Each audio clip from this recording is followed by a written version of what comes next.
Mr. Chairman, sir, I thank you for having permitted me to speak. The budget presented by our beloved Prime Minister of India is a mixed one which deserves both appreciation and criticism.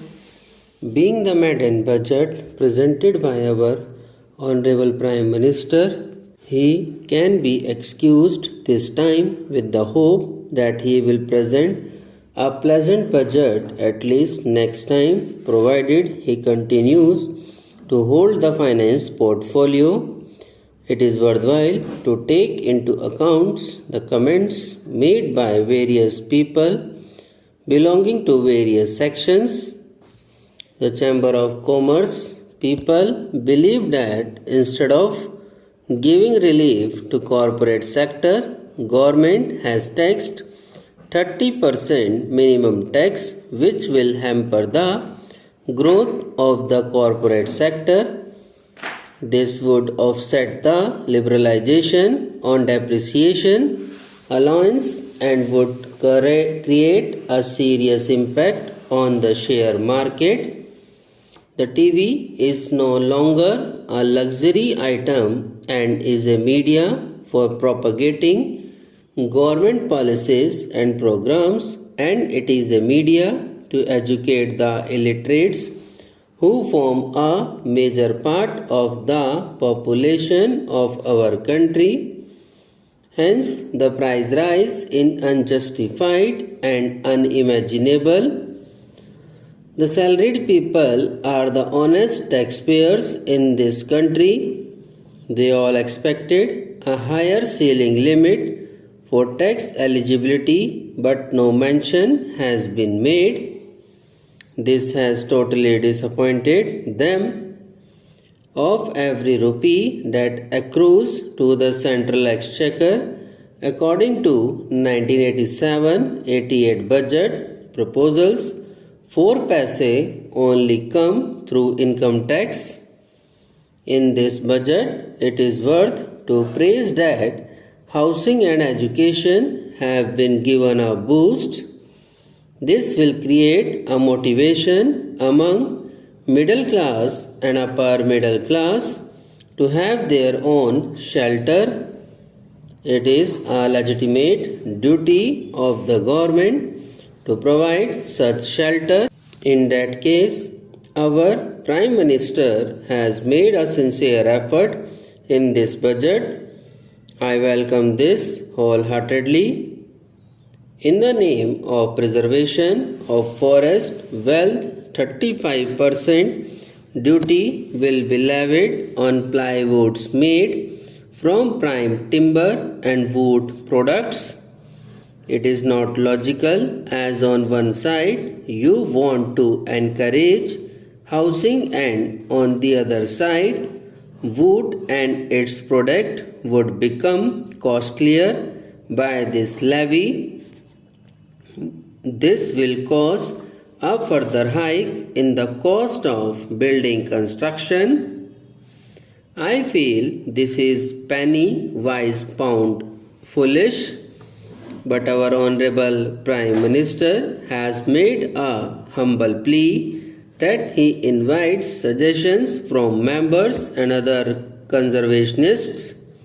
He should therefore revise his opinion on taxing wood products. More allocation to education is a welcoming measure which can turn our illiterate masses into literates and increase our literacy rate so that the people can judge things well and they cast their votes properly without being carried away by the sympathy waves.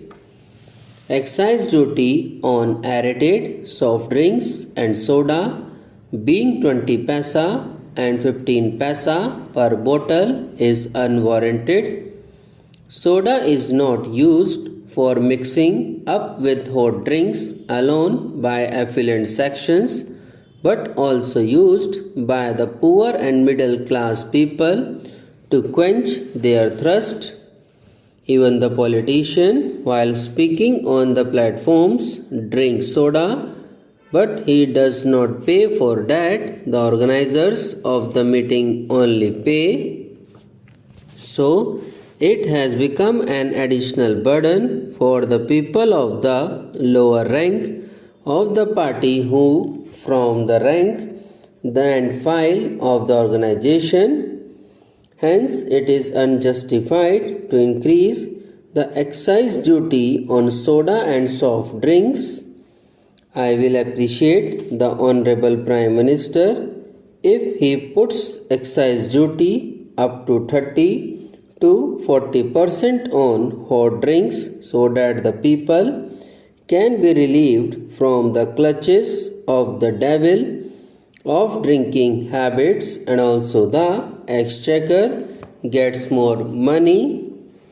Though snuffing and chewing tobacco is really harmful to health, people in the rural areas forego their food while at work, and also when they are not able to take one square meal a day, indulge in chewing tobacco and snuffing. So increasing excise duty on these substances is going to hit the common man and not the richer people. Hence, I request the Honorable Prime Minister to withdraw the excise duty imposed on tobacco and snuff. It is regrettable that our Honorable Prime Minister has forgotten the 40,000 sick units in the small scale sector. Neither he has made an honest attempt to nurse them back to health from sickness, nor has he made any provision in the budget presented. Hence, I request the Honorable Prime Minister to take into account the problem faced by the sick units in the small scale industries. It is unfortunate that the Honorable Prime Minister has not encouraged the banking industry, which has a major role in the national development, like tax incentives to facilitate mobilization of the savings, while creation of a National Housing Development Finance Bank is appreciable.